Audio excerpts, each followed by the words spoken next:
Já tinha esquecido. Deixa eu ampliar aqui, dá uma travadinha. Pronto. Lento para chuchu. Voltando lá. Agora veja, pessoal, para preparar 12 copos de 250 ml cada, né? Vejam então que quando eu preparo 6 copos, eu utilizo 1 litro de água, 400 gramas de melancia, 1 limão e 4 cubos de açúcar. Agora, para fazer 12 copos, reparem na proporcionalidade, como eu tenho que aumentar os ingredientes, né? Eu passo de 6 para 12, é o dobro da quantidade. A água, então, vou ter que dobrar. De 1 litro, vou ter que usar 2 litros.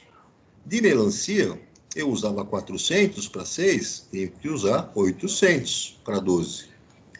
Limão, eu vou dobrar também, usava 1, vou precisar usar 2. E os cubos de açúcar, que eu tinha 4, vou precisar usar 8, para dobrar proporcionalmente, né, a minha receita. E se eu quisesse obter 18 copos de suco, o que deve acontecer com as quantidades de ingredientes da receita original? Então, se na receita original é de 6 copos, se eu quiser obter 18 copos, é o triplo, né? 3 vezes mais. Então, cada um dos ingredientes deverão ser multiplicados, né, por 3. A receita, então, as quantidades serão triplicadas. E cada um deles proporcionalmente. Tranquilo, galera? Sim. Posso avançar aqui? Pode. Então, vamos lá. Página 16. E vamos analisar agora, né, nessa tabela, somente a quantidade de água em litros e o rendimento em número de copos. Então, o número de copos de suco de acordo com quanto que eu uso de água. Se eu usar 1 litro de água, eu faço 6 copos. Se eu usar 2 litros de água, eu faço 12. Se eu utilizar 3 litros de água, eu consigo preparar 18 copos. E aí você analisa o seguinte: da primeira para a segunda coluna da tabela, o número de copos de suco dobrou, assim como a quantidade de litros de água. Como ambos dobraram, você tem uma igualdade entre as duas razões. Então, notem aqui, eu tenho uma primeira razão, onde eu tenho 6 copos com relação a 12. Isso é para os copos. E com relação aos litros de água, a razão é de 1 litro para 2 litros. Há uma igualdade. Notem que 6 dozeavos é a mesma coisa que 1 meio. E que se eu quisesse, né, verificar o que aconteceu com o número de copos de suco da primeira para a terceira coluna, eu vejo que triplicou. Eu tenho, então, uma quantidade de copos que era de 6, para a terceira coluna, 18, 3 vezes mais. E a quantidade em litros de água, 1 litro de água, 3, né? A quantidade de litros de água também triplica. Então, há uma proporcionalidade que também aparece quando você modifica uma grandeza, a outra proporcionalmente vai se modificar com a mesma razão. Então vejam que o número de copos de suco da primeira para a terceira coluna triplicou. A quantidade de litros de água da primeira para a terceira coluna também triplicou, 3 vezes mais. No item C, a razão entre a terceira coluna é igual à razão entre as quantidades de litros de água? Também é. Veja, então, que na primeira coluna, a razão que eu tenho entre a quantidade de copos de suco é igual na primeira e na terceira coluna. No item D, qual a razão entre o número de copos de suco da segunda e da terceira coluna? Posso escrever essa razão como sendo para 18. Na segunda coluna, então, eu tenho 12 copos de suco. E na terceira, 18 copos de suco. E a quantidade de litros de água na primeira coluna, 2 litros. 2 litros. 12 sobre 18 é igual a 2 terços. Você pode obter isso dividindo em cima e embaixo por 6. E é o que lhe pergunta aqui no item E. Qual a razão entre as quantidades de litros de água da segunda e da terceira coluna? Na segunda coluna eu uso 2 litros e na terceira coluna 3 litros. E vejam que se nós compararmos, né, duas colunas, né, quaisquer das tabelas, vamos encontrar igualdade das razões. Se eu comparar da primeira para a segunda coluna, 6 dozeavos é uma igualdade. É a mesma coisa que 1 meio. Se eu comparar 6 para 18, 6 copos para 18, existe então uma igualdade com 1 litro para 3 litros. Olha aí. Terceira coluna, né? E se eu comparar 12 para 18, segunda com terceira, 12 copos para 18 copos, a quantidade em litros de água de 2 litros vai a 3 litros. 12, 18 avos, é a mesma coisa que 2 terços. Até aqui tudo bem, pessoal? Sim. Sim. Então, pessoal, essas igualdades são chamadas de proporção. Então, a definição de proporção vai ser o quê? É uma igualdade entre duas razões.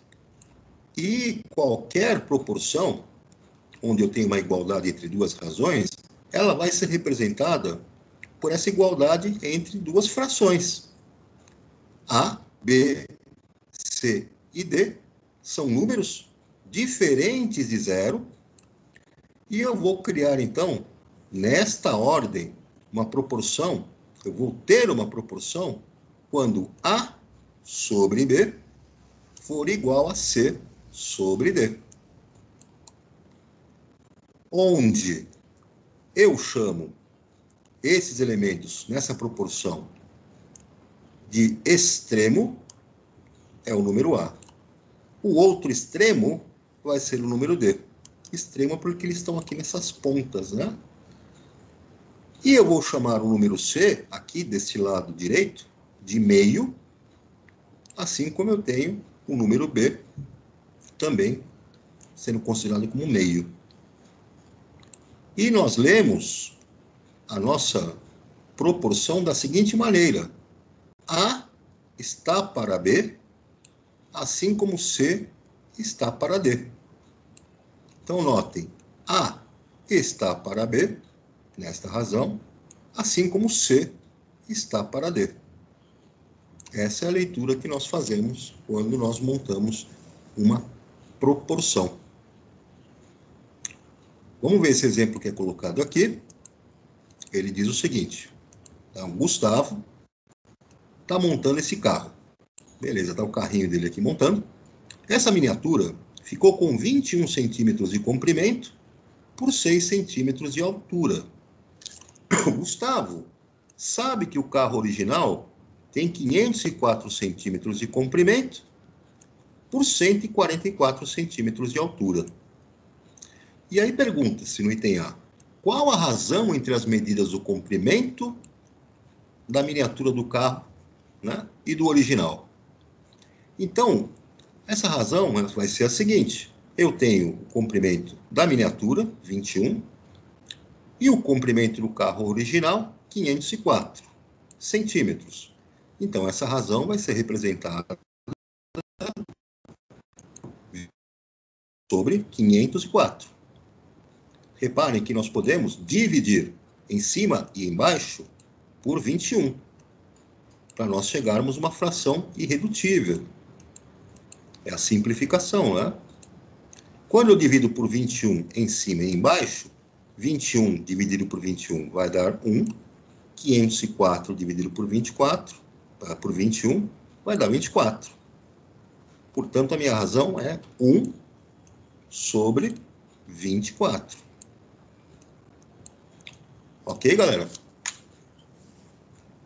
Sim. Posso ir adiante? Pode. Vamos aqui, um pouco mais para frente. Qual a razão e altura da miniatura e do carro? Mesmo raciocínio. A altura da miniatura, 6 centímetros. E do carro original, 144. Vejam que se eu dividir em cima e embaixo por 6, 6 dividido por 6 vai dar 1. 144 dividido por 6, 24. Então, a razão é 1/24. 1 para 24.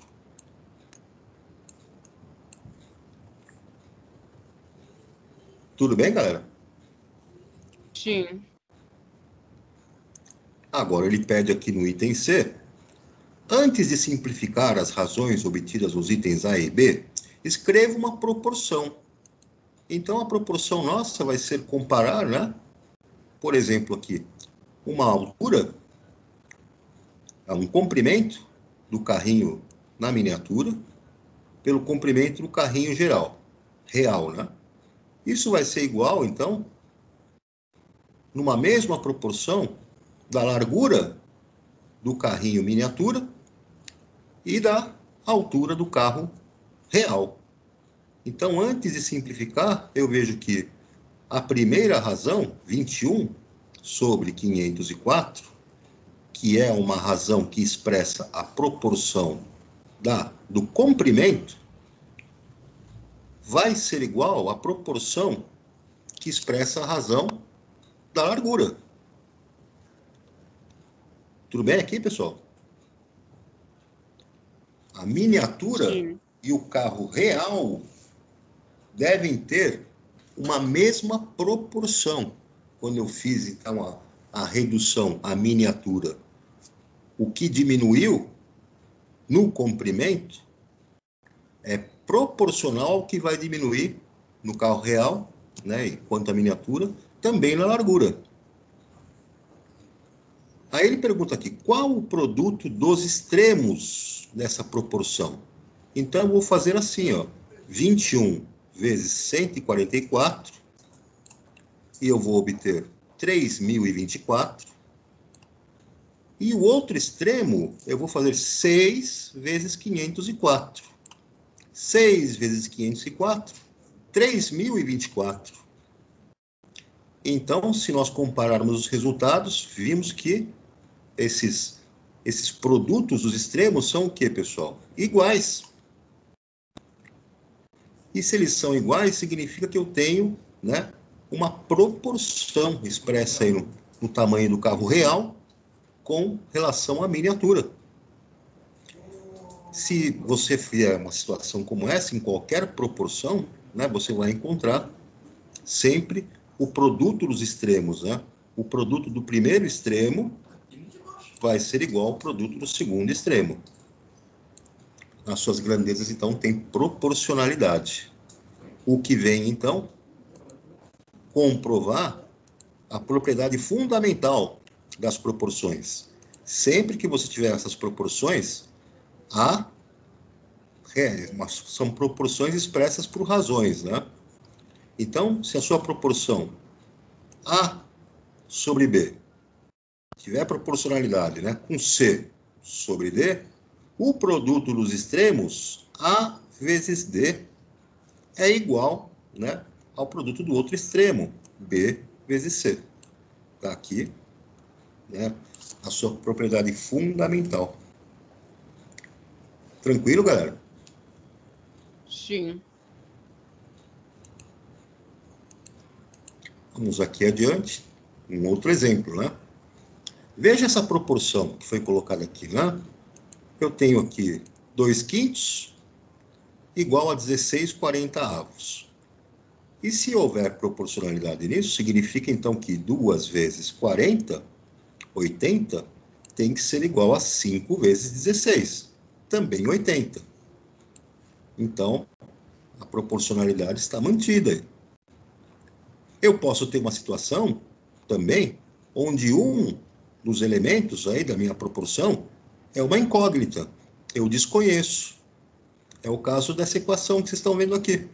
X sobre 21 é igual a 2/3. Se eu levar em consideração a propriedade fundamental, os extremos, o produto dos extremos tem que ser igual. Então, eu faço 3 vezes x, tem que ser igual a 2 vezes 21. E aí, eu consigo montar uma equaçãozinha. 3 vezes x é igual a 21 vezes 2. Resolvendo essa equação, 21 vezes 2 é igual a 42. 3 vezes x é igual a 42. Eu posso isolar o x dividindo os dois membros por 3. Então, de um lado vai ficar só x. No segundo membro, 42 dividido por 3. E 42 dividido por 3 é igual a 14. Portanto, x, nesse caso, é igual a 14. E você comprova isso, porque se você substituir o x com o valor de 14, você chega nessa razão 14/21. E simplificando, né, dividindo em cima e embaixo por 7, você vai chegar em 2/3, que é justamente a razão que estava aparecendo lá naquela proporção, né, inicialmente. Tranquilo, galera? Sim. Sim. Dúvidas aqui ou não? Não. Não. Aqui, então, vocês têm atividades para se divertir depois. Aqui na página 17, exercício 1, exercício 2, exercício 3, 4, 5, na página 18. E deixa para fazer isso depois. Vamos aqui para as grandezas, né, diretamente proporcionais. Uma grandeza diretamente proporcional, então, vai indicar para você que quando aumenta um, há um aumento proporcional de outro, quando elas estão relacionadas, sendo diretamente proporcionais, né? Então, o exemplo que se coloca aqui é uma loja fez uma promoção em que todas as camisetas eram vendidas por R$ 27. Mariana comprou 3 camisetas e Renato adquiriu 6 camisetas. Complete a tabela com o valor que cada um pagou. Então, para quem comprou 3 camisetas, cada camiseta tem um preço fixo de 27, 3 vezes 27, R$ 81. Quem comprou as 6 camisetas, né, preço fixo de 27, então 6 vezes 27, R$ 162. Preço que eles vão pagar, né? Note que Renato comprou o dobro de camisetas de Mariana. O preço pago por ele também é o dobro do preço pago por ela. O preço pago que nós dizemos é quanto que eles gastaram no final, né? É o dobro, porque se dobrou a quantidade de camisetas compradas, o preço a pagar, a conta a pagar vai dobrar também. Reparem, então, que essas grandezas, quantidade de camisetas e preço a pagar, são diretamente proporcionais. Dobrou a quantidade de camisetas compradas, dobra-se o preço a pagar. Então, tá aí a resposta do item B, né? Caso Renato adquira o triplo do número de camisetas compradas por Mariana, ele vai pagar, então, o triplo do que pagou a Mariana. Qual a razão entre o preço a pagar em reais e a quantidade de camisetas? Então, eu pego e divido a quantidade 81, ou melhor, ele quer a razão entre o preço a pagar 162 e o número de camisetas, 81. Dividindo 162 por 81, chegamos a uma razão de 27. Tranquilo, galera? Sim.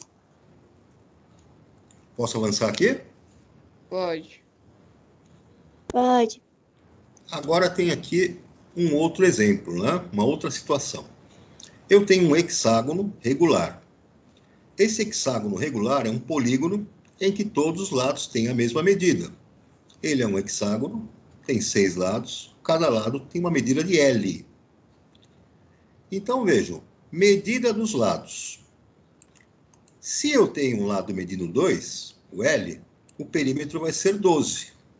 Porque eu tenho 6 lados e eu vou multiplicar, né, cada lado de 2 pelo...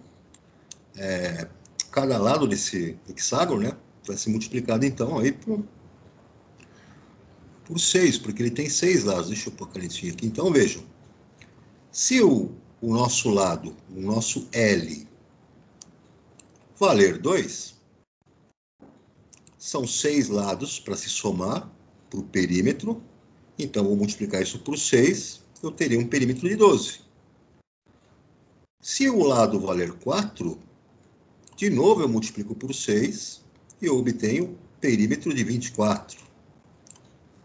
Se o lado tiver 6, multiplicando por 6, o perímetro vai ser 36. Se o lado valer 8, o nosso perímetro vai ser multiplicado por 6, 48. E se tiver um lado de 10, o perímetro, então, multiplicado por 6, vai ser de 60. Notem, então, que o perímetro aumenta proporcionalmente ao tamanho do lado. Se eu, então, dobrar o valor do lado, o perímetro dobra. De 2 para 4, o lado aumentou, dobrou, o perímetro dobrou, de 12 para 24. Se eu triplicar o lado, de 2 para 6, o nosso perímetro vai triplicar, de 12 para 36. E eu tenho, então, uma proporcionalidade. E essa proporcionalidade eu percebo o seguinte, que o perímetro aumenta com relação ao tamanho do lado de maneira diretamente proporcional. Então, avançando aqui. O que aconteceu com o perímetro quando dobramos a medida dos lados, o perímetro também dobra. O que acontece com o perímetro quando triplicamos a medida dos lados, o perímetro também triplica. E quando quadruplicamos, vai quadruplicar. Tudo bem até aqui, turma? Sim. No item D, qual a razão entre o perímetro de cada hexágono e a medida dos lados? É uma razão, então, de perímetro que vai ser igual a 6. Por que vai ser igual a 6? Eu estou comparando o perímetro com a medida do lado. Então, se eu pegar aqui no primeiro caso, o perímetro 12, na razão com o tamanho do lado, que vale 2. Que vai ser igual. Em outra situação, quando o lado vale 4, o perímetro vale 24. Opa, desculpa, escrevi o contrário aqui. Então, eu tenho, no primeiro caso, 12, perímetro, e o lado mede 2. Isso vai ser igual a um perímetro de 24, quando eu tenho um lado que vale 4, que vai ser igual a um perímetro de 36, quando eu tenho o lado valendo 6. E veja que sempre essa conta, 12 dividido por 2, é igual a 24 dividido por 4, que é igual a 36 dividido por 6, que sempre vai ser igual a 6. Então, tá aí a razão entre o perímetro de cada hexágono e a medida do lado. Essa razão é igual a 6. Tudo bem, galera? Sim. Deixa eu avançar aqui um pouquinho. Que aí vem a nossa definição. Nessas situações que nós vimos, então, eu tenho, então, uma situação que quando um dobra, o outro também dobra. Quando uma triplica, a outra grandeza triplica. Se uma grandeza quadruplicar, a outra também vai quadruplicar. Se eu dividir uma grandeza pela metade, a outra também vai dividir pela metade, e assim por diante. Quando eu tenho essa relação entre as grandezas, que vão estar variando sempre na mesma razão, nós chamamos de grandezas diretamente proporcionais. O que acontece em uma, acontece proporcionalmente na outra. Aqui do lado tem um QR Code, para vocês depois focalizarem aqui com o celular e verem essa mídia aqui que ele apresenta a respeito dessas grandezas diretamente proporcionais. Tudo bem, galera? Sim. Olha só, agora eu tenho grandezas inversamente proporcionais.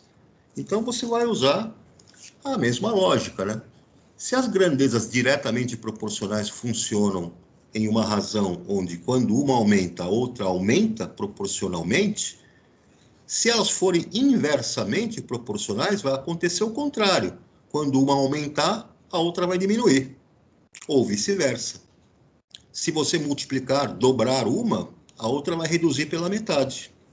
Então, vão ser inversamente proporcionais.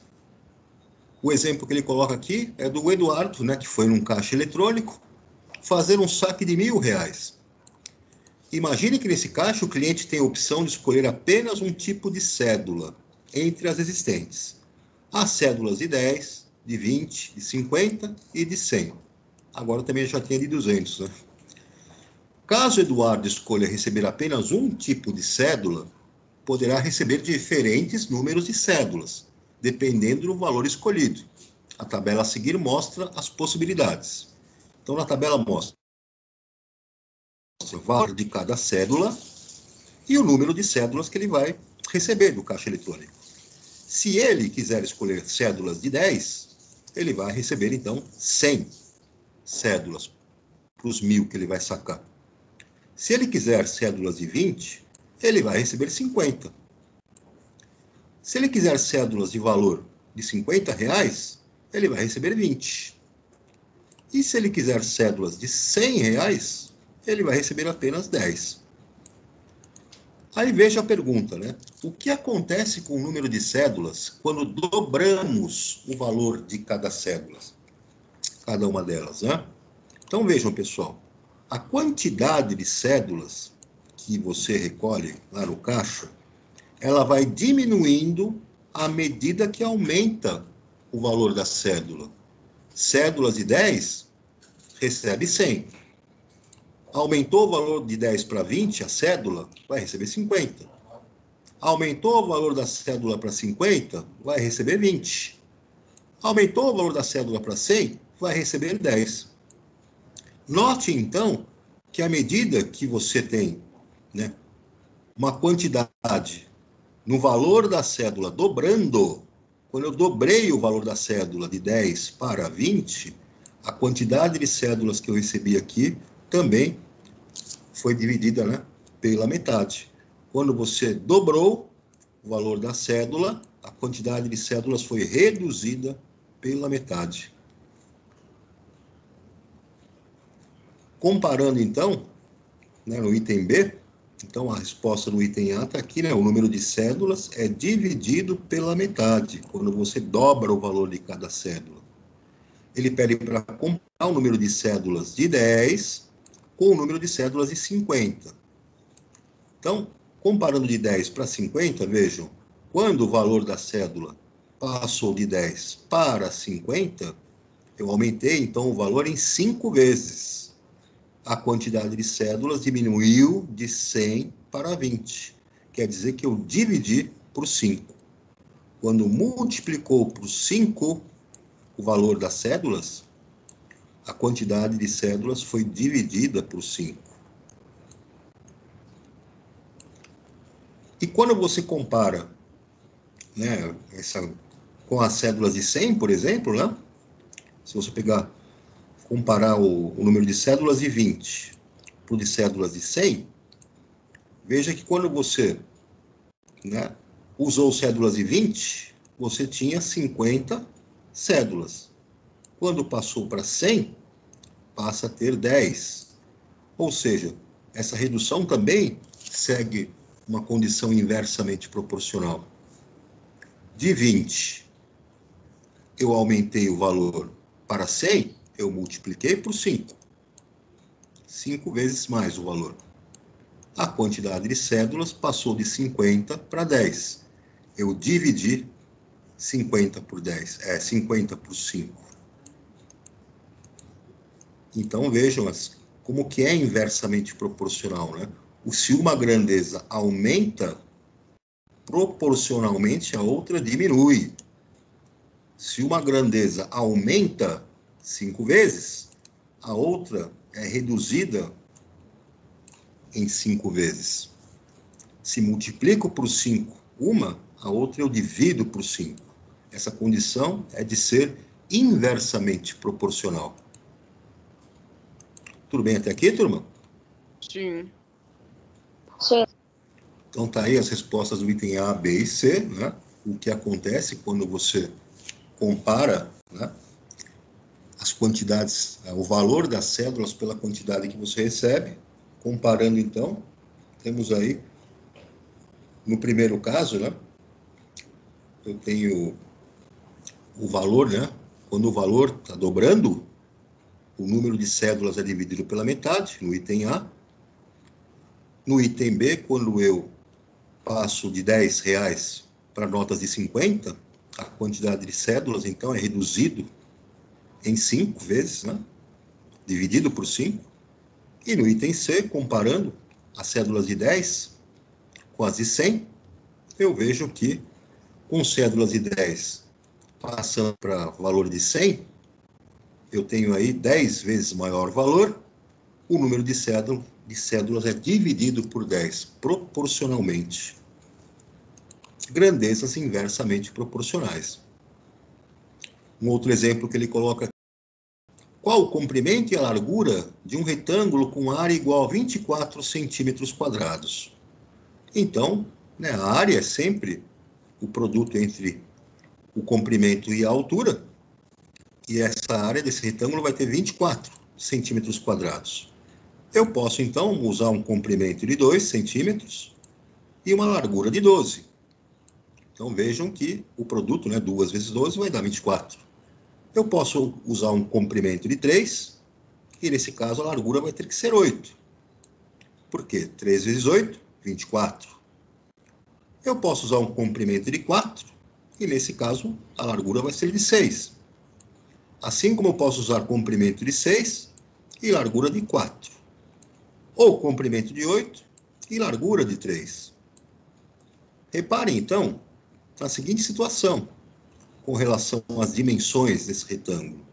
Vejam que se eu tenho um retângulo de comprimento 2, e digamos que eu passe a ter um comprimento de 4, eu estou dobrando o comprimento, a largura, que era de 12, foi dividida por 2, passa a ser de 6. Grandezas inversamente proporcionais. Se eu analisar um comprimento de 2, passando a ser um comprimento de 6, triplicando o comprimento, a largura, que era 12, vai ser dividida por 3. Vai passar a ser 4. Tranquilo, galera? Sim. Grandezas inversamente proporcionais. Quando uma aumenta, a outra diminui proporcionalmente. Então, o que acontece com a largura quando dobramos o comprimento? A largura fica dividida pela metade. Quando dividimos... Oi? Você pode voltar na B da primeira? A B, É. o número de cédulas é dividido por 5. E na C, o número de cédulas é dividido por 10.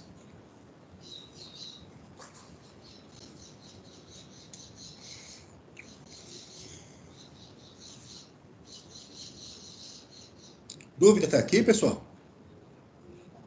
Não. Não. Posso avançar aqui? Pode. Pode.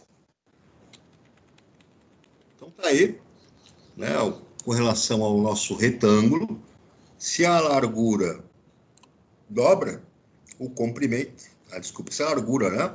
Se o comprimento dobra, a largura vai ser dividido pela metade. Se dividir o comprimento por 3, a largura é multiplicada por 3. Então, inversamente proporcional, não é? Qual a largura do retângulo quando o comprimento é 5 centímetros? Então, se o comprimento for 5 centímetros, a largura tem que ser um número onde eu vou pegar a área, 24, e vou dividir por 5, porque a área vai ser igual ao comprimento vezes a largura. Se a largura é de 5, para saber o comprimento, né? Se o comprimento é de 5, para saber a largura, eu pego a área e divido por 5, ou seja, 4,8 centímetros. Se o comprimento é de 20 centímetros, então qual será a largura? Como a área é 24, eu pego a área e divido por esse comprimento de 20. Eu vou obter 1,2 centímetros. E reparem, então, o que vai acontecer com a largura quando o comprimento é multiplicado por 4? Tem que acontecer o inverso, o contrário, né? Se o comprimento é multiplicado por 4, a largura vai ser dividida por 4. Então tá aí, a largura vai ser dividida por 4. Ok até aqui, turma? Não. Oh, sim, sim. Posso avançar? Pode. Ok.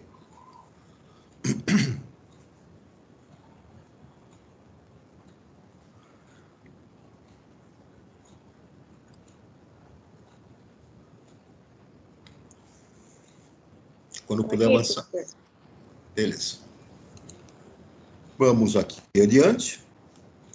Então tá aí, pessoal. As grandezas inversamente proporcionais, elas vão seguir esse padrão, né? Se eu dobrar uma das grandezas, a outra é dividida por 2. Se eu triplicar uma das grandezas, a outra é dividida por 3. Se eu dividir uma pela metade, a outra vai dobrar. Então, elas vão sempre se relacionar de maneira inversa uma da outra, ou seja, inversamente proporcionais. Tem um outro QR Code para vocês depois colocarem o celular para ver essa mídia aqui. E aí nós entramos aí na página 21 nas grandezas não proporcionais. Então, um exemplo que é colocado aqui é o seguinte: Letícia tem 10 anos e 1,40 m de altura.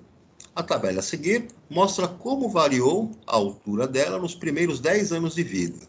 Então, quando ela tinha 1 ano, tinha altura de 75, 2 anos, altura de 88, 3 anos, 98, 4, 105, 5, 111, 6, 116, 7, 122 e assim por diante até os 10 anos, quando ela chegou em 140 centímetros. Podemos afirmar que quando a idade da Letícia dobra, a altura também dobra? Não. Vejam que quando ela tinha 1 ano e passou para 2 anos, dobrou, a altura passou de 75 para 88.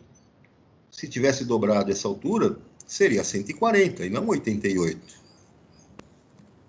Desde que Letícia nasceu, sua altura aumentou em cada ano de vida. Mesmo assim, não é correto dizer que a altura e a idade são grandezas diretamente proporcionais. Por quê? Pessoal, o aumento que houve na altura da Letícia não segue um mesmo padrão com o aumento da idade. Então, eu não tenho uma relação de ter uma proporcionalidade direta. O fato dela dobrar a idade, a outra grandeza, a altura, não cresce nessa mesma proporção. Não há uma relação de proporcionalidade nisso. Tudo bem até aqui? Sim. Outro exemplo que ele dá é o vendedor aqui de lojas, né? De roupas. Ele recebe um fixo de 1.500, mais uma comissão de 3% sobre o valor das suas vendas no mês. Aí está aqui o valor de vendas dele. Ele vendeu 5 mil, a comissão dele, então, é de 3%, 150. O salário dele, então, 1.500 mais 150, 1.650. Aí, quando ele vendeu 10 mil, veja que ele dobrou o salário dele, né? Ele dobrou as vendas de 5 mil para 10 mil, a comissão passou de 300, de 150 para 300. De fato, dobrou a comissão também. Mas o salário total dele ficou em quanto? Os 1.500 fixos, mais os 300 da sua comissão. Foi para 1.800. Vejam que o salário dele não dobrou proporcionalmente ao valor das vendas que dobraram. E se eu comparar 4 vezes mais vendas que ele tenha feito, de 5 mil para 20 mil, a comissão dele de fato dobrou, de 150 para 600. Mas o salário vai ficar em 1.500, que é o fixo, mais os 600, 2.100. Vejam que o salário dele, pelo fato de ele ter quadruplicado a venda, o salário não quadruplicou. O salário não aumentou na mesma proporção. Então, não há uma relação de grandeza diretamente proporcional, comparando o salário dele com o valor das vendas. Entenderam? Tranquilo Sim, aqui, turma? sim. Então, essas grandezas são chamadas de grandezas não proporcionais, né?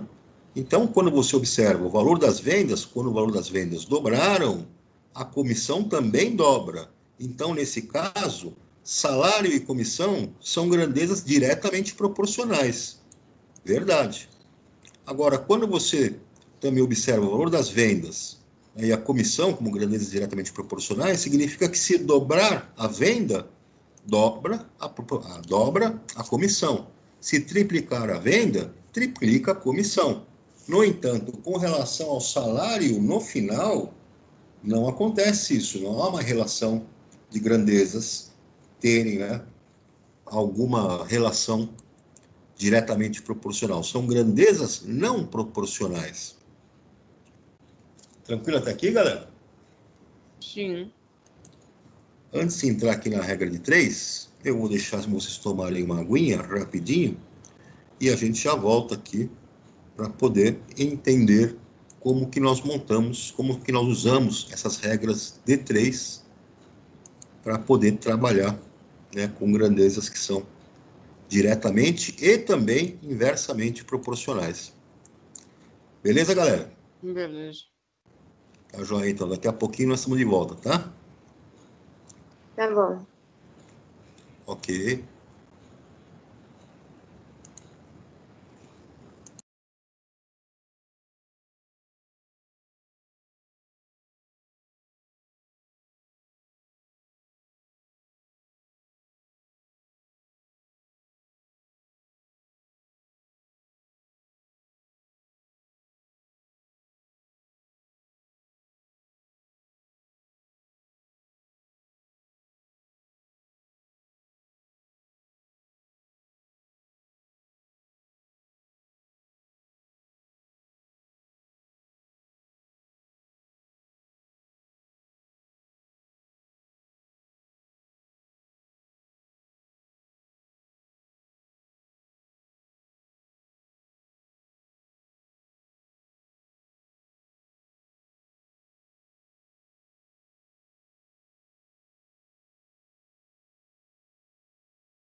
E aí, galera, vamos retomar?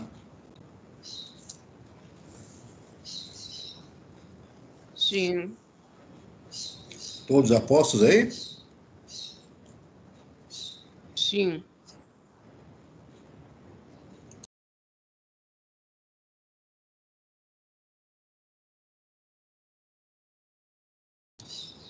Muito bem, muito bem.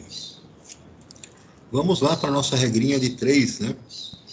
Regra de 3, pessoal, ela é fundamental, né, para muitas das, né, os cálculos que são feitos aí na nossa matemática básica, né, precisam ter aí um bom entendimento, um bom domínio aí da regra de 3, porque isso é utilizado aí amplamente, extensivamente no nosso dia a dia.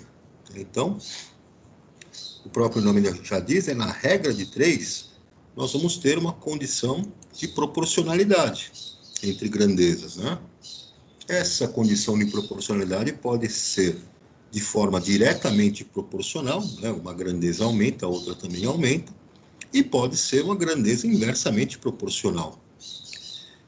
Vai continuar se trabalhando com uma regra de 3. Por que a regra de 3? Porque nessa regra você tem 3 informações e a partir dessas 3, automaticamente você determina a outra. Então, veja uma primeira situação de aplicação aí da nossa regra de 3, né? Você tem uma fábrica e nessa fábrica são produzidos 940 computadores em 4 dias. Considerando que em cada dia é produzida a mesma quantidade, quantos computadores serão produzidos em 7 dias? Esse problema, então, vai ser resolvido de que maneira, né?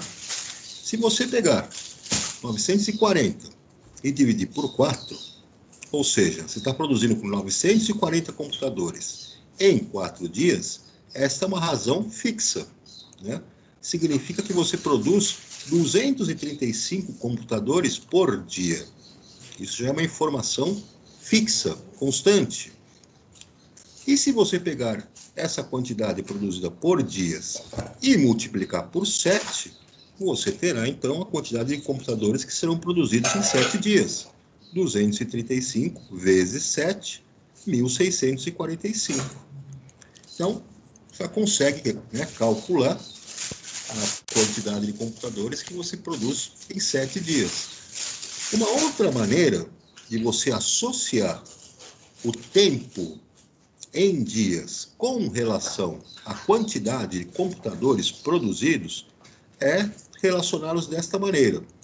A primeira informação que você tem, num tempo de 4 dias, você produz 940 computadores.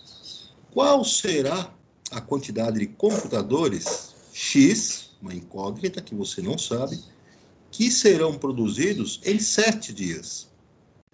Então está aqui a relação, né, de proporcionalidade. Está indicada.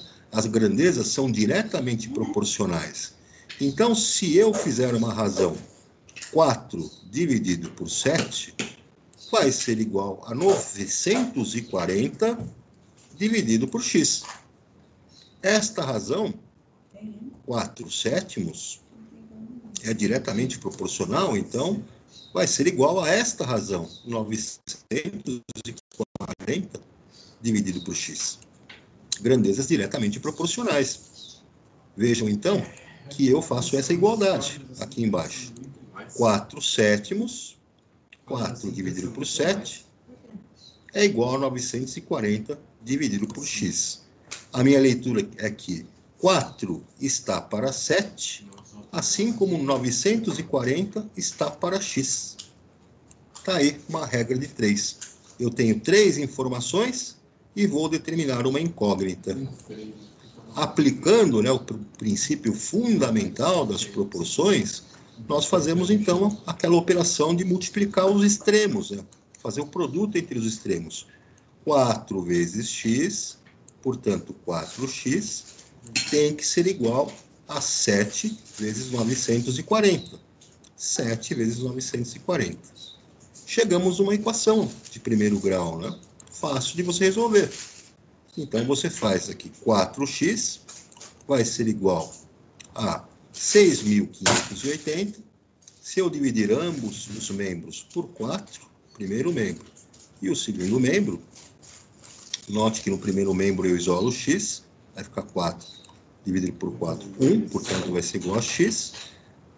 E isso, então, x vai ser igual a 6.580 dividido por 4. Portanto, x vai ser igual a 1.645. Tudo bem, pessoal? Sim. Nossa regrinha de 3, quando eu tenho uma condição das grandezas serem diretamente proporcionais. Agora eu tenho um segundo caso. No segundo caso, as grandezas vão ser inversamente proporcionais. Quando uma aumenta, a outra diminui, e vice-versa, né? Vejam essa situação. Um muro é construído em 10 dias por 3 operários. Em quantos dias 5 operários fariam o mesmo muro, considerando que todos trabalham no mesmo ritmo? Então, vejam.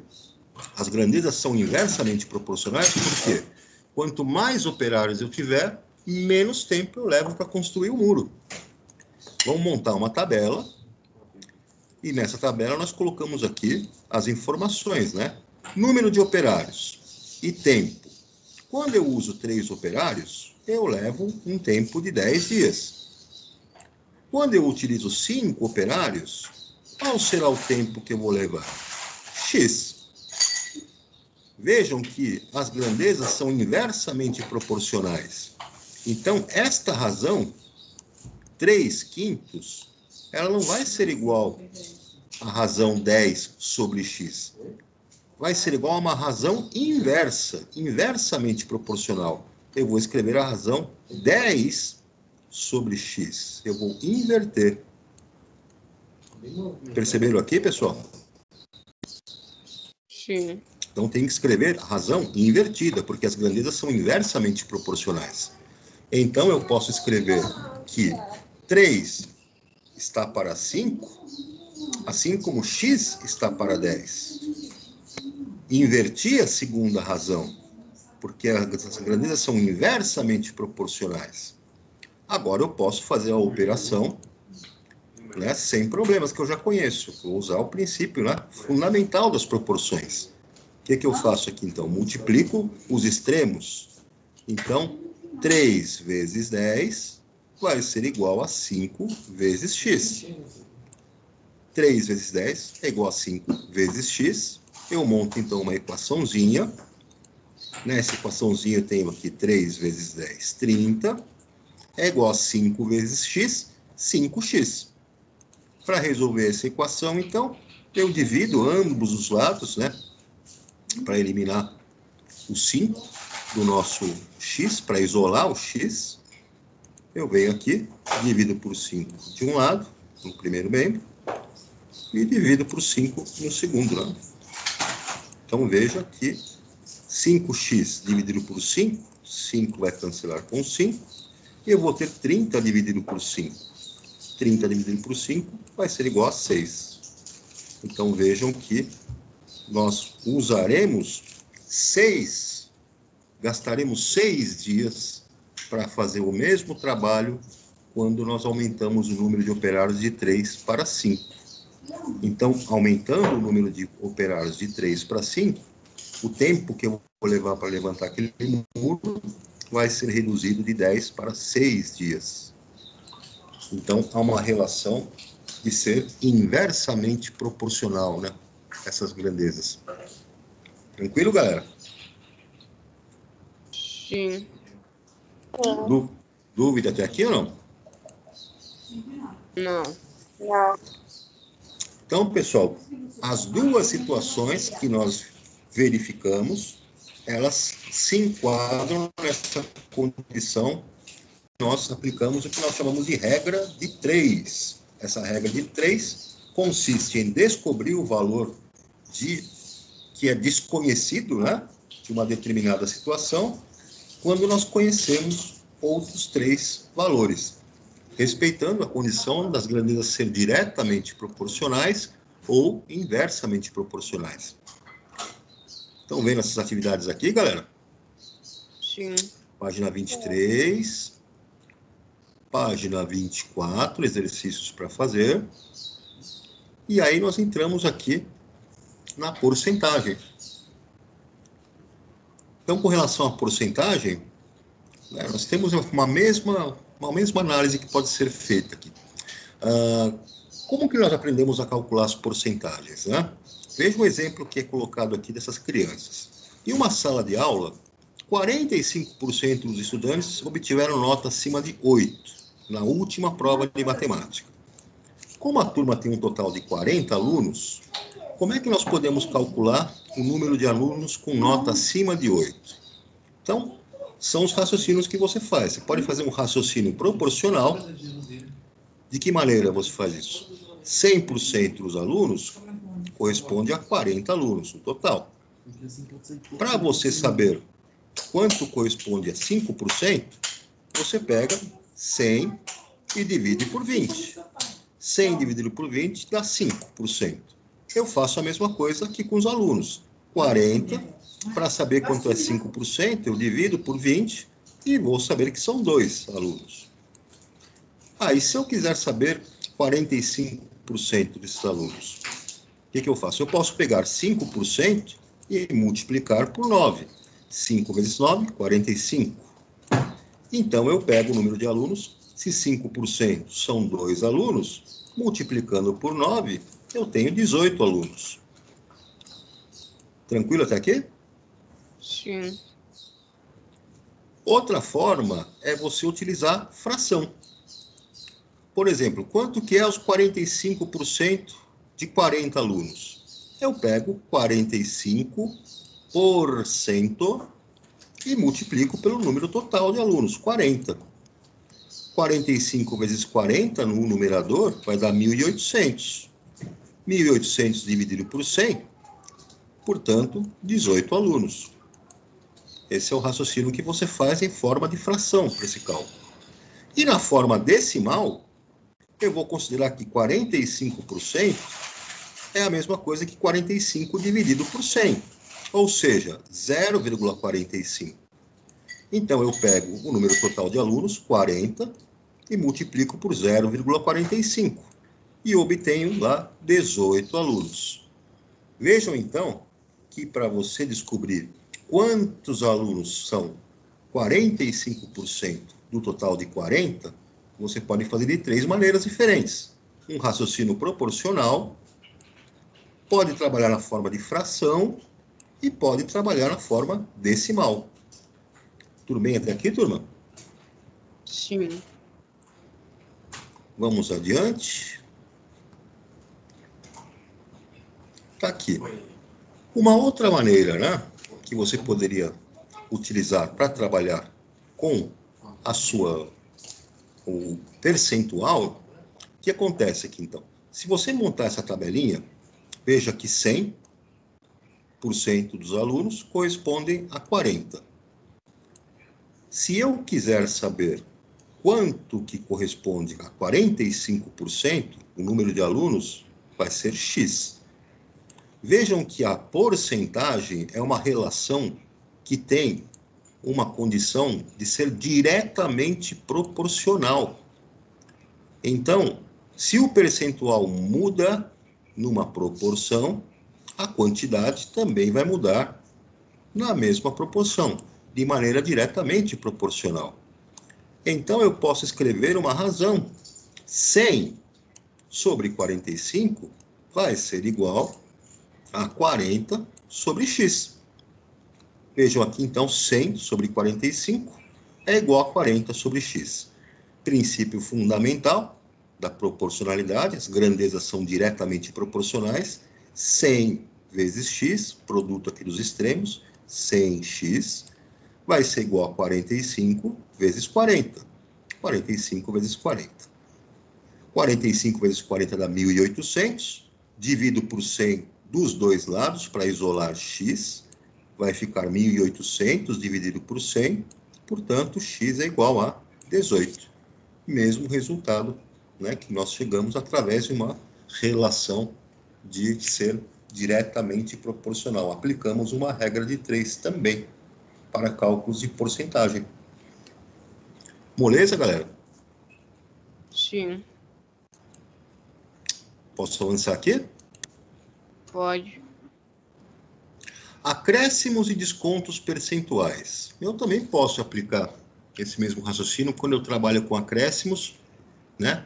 E decréscimos, vamos dizer assim, acréscimos e decréscimos percentuais. Se são percentuais, eles vão então entrar também numa regrinha de 3. Veja o exemplo aqui, né? Um posto de combustíveis aumentou o preço da gasolina em 15%. Para encher o tanque de seu carro, Ellen gastava 140. Com o aumento, quanto Ellen gastará a mais para encher o tanque do seu carro? Você vai montar de novo uma regra de 3 e veja que as grandezas aqui serão diretamente proporcionais. O quanto aumentar em percentual, o preço da gasolina vai aumentar o quanto que ela vai gastar para encher esse tanque. Então, vamos montar aqui uma regra de 3.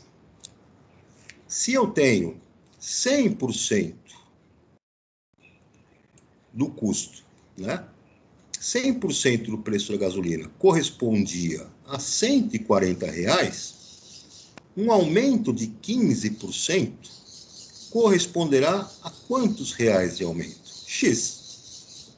Então, 100% está para 140, que era o preço original, e 15%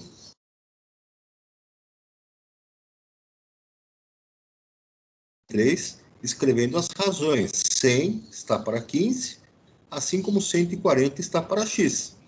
Faço aqui a multiplicação dos extremos. 100 vezes X é igual a 100X. 15 vezes 140 é igual a 2.100. 100X é igual a 2.100. Divido por 100 dos dois lados e isolo X. X vai ser igual a R$21. Isso é o que ela vai gastar a mais depois que essa gasolina aumentar 15%. Tranquilo, galera? Sim. Moleza aqui? Sim. Então, após o reajuste, quanto Ellen gastará para encher o tanque do seu carro? Então, ela já gastaria, né, R$140, quando aquele preço estava ali definido. O aumento de 15% em cima desse preço vai somar R$21. Portanto, ela vai passar a pagar R$161. Galera,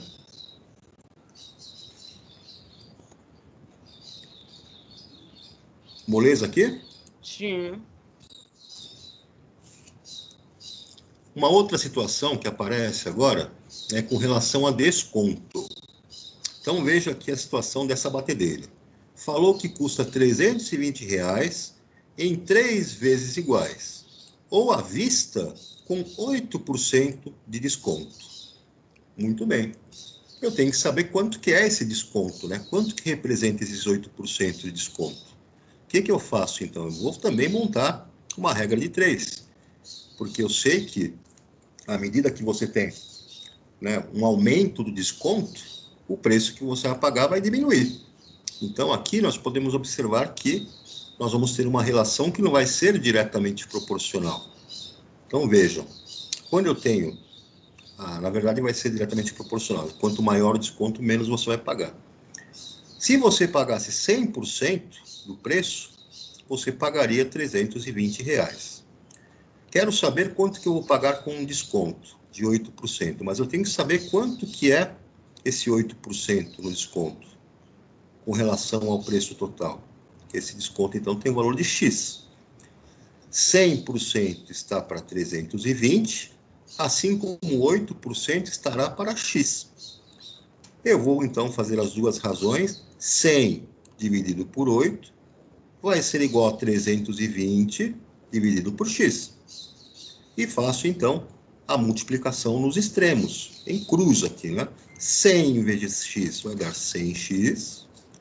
E 8 vezes 320, 2.560.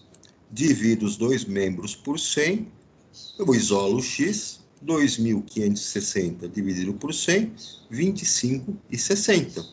Isso vai ser o desconto que ele terá na compra da batedeira à vista. Então, quanto é que ele vai pagar, afinal de contas, com esse desconto? Eu vou pegar o preço de 100%, que era 320, e vou subtrair o desconto de 8%, que é de 25,60. Então, ele vai pagar 294,40. Tudo bem, pessoal? Sim. Uma outra situação aqui, né? Veja a oferta de um liquidificador. Super oferta de 186 por 150,66. Qual o valor do desconto? O valor absoluto do desconto é de 35,34. Por quê? Eu vou subtrair o preço que ele pagaria, 186, pelo preço da promoção, 150,66. A diferença que vai ser oferecida em desconto, 35,34. Tranquilo? Sim. Nossa, e tanto olhar para essa tela do computador, os olhos até doendo. Você ficou o dia inteiro olhando para isso aqui. Vamos adiante. Qual o percentual de desconto dessa oferta? Então, a gente pode pensar da seguinte maneira, com uma regra de 3 também, pessoal. Oi? Oi, O pode senhor falar. pode ir um pouquinho mais pra cima, rapidinho, por favor? Vou. Aqui?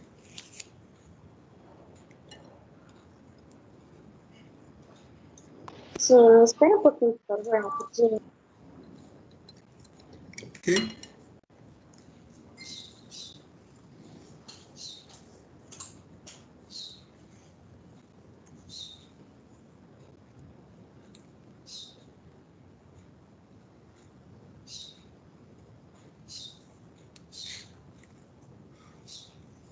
Quando eu puder avançar, só me avisar. Pode ir, professor. Ok. Então, vamos lá para o item B, né? Ele quer saber qual que foi o percentual de desconto. Nós podemos montar uma regra de 3, raciocinando da seguinte maneira. R$ 186 corresponde a 100% do preço. O valor de desconto de 35,34 vai corresponder a X, percentual de desconto, grandezas diretamente proporcionais. Então, eu faço uma razão, dividindo 186 por 35,34, vai ser igual a 100 dividido por X. Então, está montada aqui a minha razão, é 186 dividido por 35,34 é igual a 100 dividido por X. Faço aqui a multiplicação dos extremos. Desculpa, pessoal. Saúde, professor. Obrigado.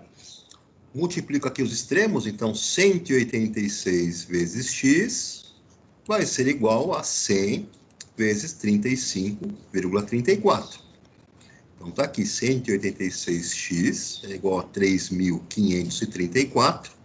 Divido por 186 os dois membros, isolo o x. 3.534 dividido por 186 equivale então a 19%. Esse foi o desconto aplicado, né, na compra lá do nosso eletrodoméstico. Beleza, galera? Beleza. Posso avançar mais um pouquinho aqui? Pode.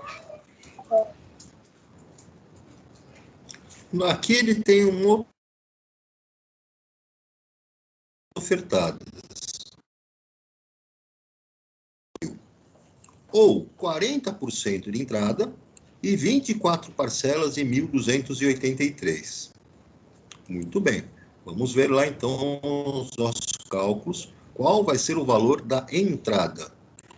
Bom, temos que saber, né, porque ele falou que é 40% de entrada. Vamos montar uma regra de 3. 100% do valor é 48 mil. Portanto, 40% desse valor equivale a X.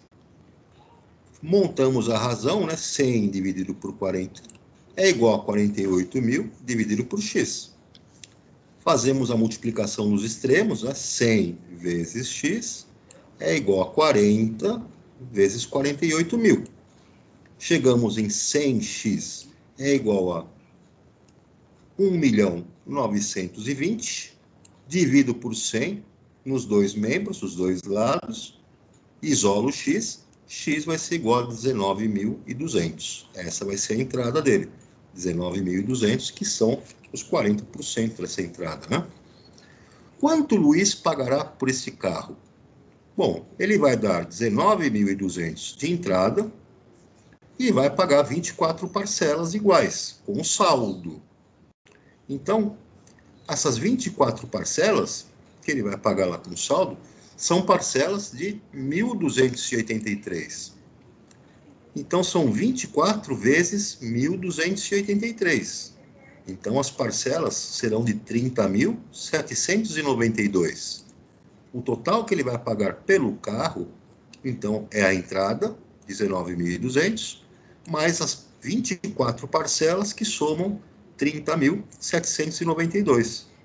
Portanto, ele vai pagar R$ 49.992. Tudo bem, galera? Sim.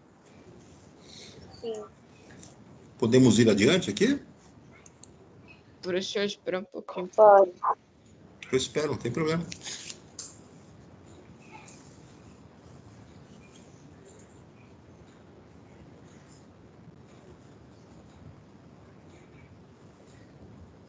A hora que puder avançar, vocês me avisam aí. Já.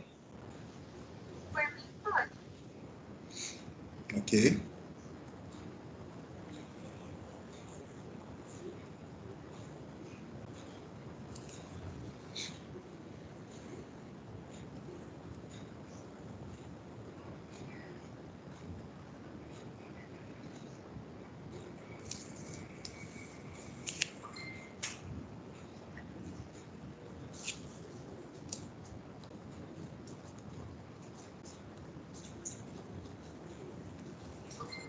Pode avançar aí? Você pode ir. Beleza. Juros. Então, essa palavra juro, né, ela é um termo que é muito utilizado. E o que ele representa? Representa, né, um valor que vai ser cobrado em cima de um tempo de atraso, vamos dizer assim, quando você tem uma conta a pagar. Isso é uma aplicação, né? Então, os juros estão associados ao valor que você paga por atraso no tempo que foi combinado para determinado pagamento e pode representar também, né, um acréscimo que você recebe quando você aplica, né, um certo dinheiro. Então, você tem a questão aí do juro. Nada mais é do que vamos dizer assim, um aluguel do dinheiro, né? Esse aluguel pode ser pago por você, quando você tem a dívida, e esse aluguel pode ser pago a você quando o banco recebe o seu dinheiro para guardar, numa aplicação. Então, vamos trabalhar aqui com a situação dos juros simples. Tem um exemplo de uma situação, então, desses juros simples, de aplicação, no caso da Natália aqui, né? Natália pediu um empréstimo de R$1.000. Então, ela pegou o dinheiro de uma certa instituição e vai pagar 2% de juros simples ao mês. Ou seja, ela paga um aluguel desse dinheiro todo mês. Os juros são simples quando são calculados sempre sobre o valor inicial. Nesse caso, R$1.000. Então, vamos lá. Ela fez um planejamento financeiro e pretende pagar o empréstimo depois de 6 meses. Com base nessas informações, complete a tabela e responda as questões. Então, vamos lá. Ela pegou R$1.000 e o tempo está passando. Após o primeiro mês, o que acontece? Quanto que ela vai estar devendo de juros do mês? 2% de R$1.000. 2% é a mesma coisa que 0,02 multiplicado por 1.000, ou seja, é um juro de R$20. Então, o valor que ela tem a pagar após o primeiro mês passa a ser 1.020. Após 2 meses, nova incidência de 2% de juros sobre o valor inicial. De novo, vai acrescentar R$ 20 na dívida dela. Ela passa a ficar devendo R$ 1.040. No terceiro mês, a mesma incidência de 2% de juros, ou seja, R$ 20, ela vai dever R$ 1.060. No quarto mês, R$ 1.080. No quinto mês, R$ 1.100. E no sexto mês, R$ 1.120. Isso porque a taxa de juros é de 2% ao mês. No item A, qual o total de juros que Natália pagará por esse empréstimo após 6 meses? Então, vimos que ela vai pagar R$ 120 de juros. Corresponde ao aluguel desse dinheiro que ela tomou emprestado, né? Emprestado, no caso. No item B, quanto ela deverá pagar pelo empréstimo após 6 meses? O total, então, são os R$ 1.000 mais os 120 da taxa de juros simples. No item C, como Natália vai pagar 2% de juros ao mês, em 6 meses o total de juros será de 12%. Essa afirmação é verdadeira? É verdadeira. Porque se você pegar e fizer a aplicação de 12% em cima de R$ 1.000, você vai chegar em R$ 120 após 6 meses. Então, veja que 12% de R$ 1.000 multiplica 1.000 por 0,12. Significa, então, que você vai ter os juros de R$ 120. E somando com a sua dívida de R$ 1.000, de fato, dá para você afirmar que nos juros simples, você vai ter, então, esse acúmulo mensal dessa taxa de juros, que pode ser, então, calculada de uma única vez. 2% ao mês durante 6 meses equivale a 12% durante todo o período de 6 meses. Então, vejam que nesse exemplo, né, ela recebeu um empréstimo de 1.000. Esse valor é chamado de capital. E a quantia a mais paga pelo empréstimo, o aluguel desse dinheiro, é chamado de juro. A soma do capital com o juro recebe o nome de montante, que está relacionado, então, a quanto que ela está devendo, né? Tem um jeito mais fácil de calcular os juros simples? Tem uma forma que é mais fácil.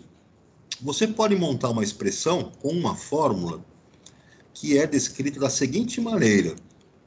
Você vai, então, para você calcular, né, os juros que você tem, então você vai chamar os juros de J. Você vai colocar o valor do capital, que é o quanto que você tomou emprestado, no caso da Natália, 1.000, vai multiplicar pela taxa de juros, que no caso da Natália era de 2%, você escreve na forma decimal, 0,02, e você vai multiplicar pelo tempo, número de meses que você tem, né, que você pegou aquele montante. Então, você vai colocar aqui 6 meses para o caso da Natália. Então, de juros, total de juros que estarão incidindo sobre aquele empréstimo que você fez durante 6 meses, vai aparecer aqui o cálculo 120. R$ 120 é o que você vai dever de juros ao longo desse tempo. Tudo bem, pessoal? Sim. Então, aqui, a nossa fórmula para os juros simples fica colocada dessa maneira.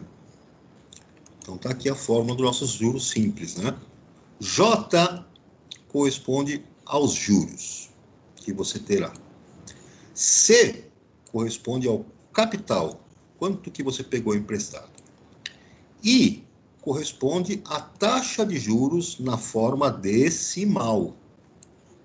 Então, você tem que pegar, por exemplo, 20%, você tem que dividir 20% e escrever nesse I 0,2. T é o tempo, né, em meses que você tem durante esse período que você vai trabalhar, né, com esse empréstimo para saber quanto que vai incidir de juros. Um outro exemplo que ele dá aqui é o seguinte, ó.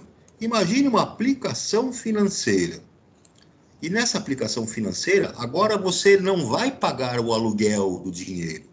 O banco ou a instituição que você aplicou o dinheiro é que vai pagar esse aluguel para você. Então, isso é chamado de rendimento, se você terá um rendimento.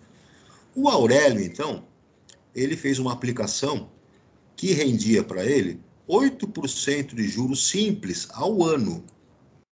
Ele pegou e aplicou R$ 5.000 por um período de 6 anos.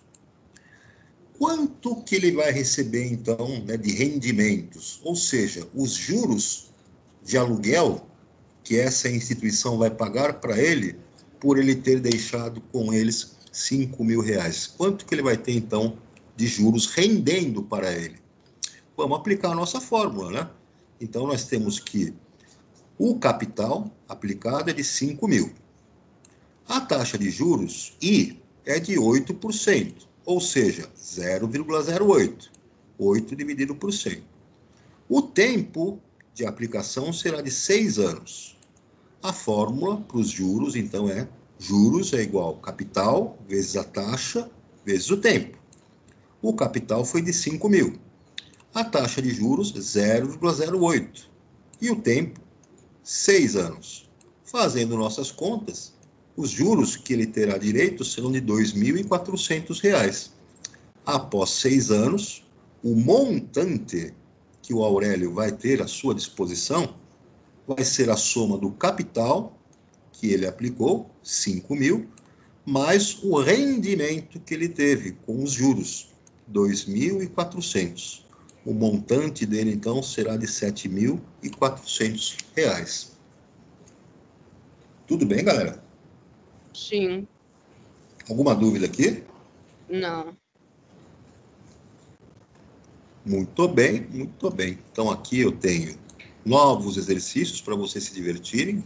Aí na página 27, exercício 1 e 2.